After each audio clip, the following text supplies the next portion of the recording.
How to download Facebook Reels without app. Hey everyone, this is Rose from Create Login and Delete. And without any further ado, let's dive right into the video.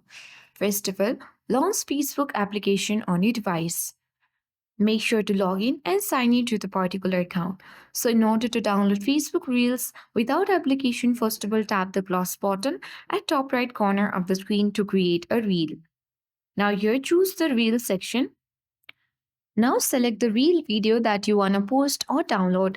Now tap the next button at bottom right corner of the screen.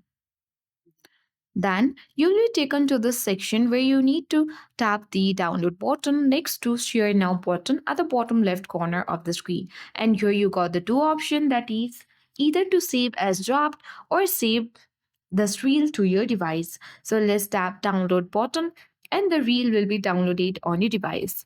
If you wish to download the Facebook reel that you already have posted on Facebook, what you need to do is simply come back from this section to the home screen.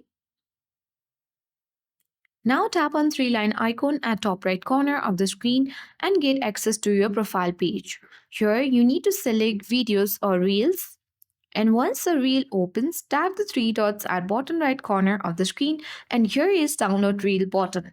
Tap on it and your reel will be downloaded without any third party application on your device. That's how we download Facebook Reels without app. Hope this video helped you. If you are new to our channel, hit the like button and subscribe for more tech and tips videos. Thank you for watching and see you in the next video.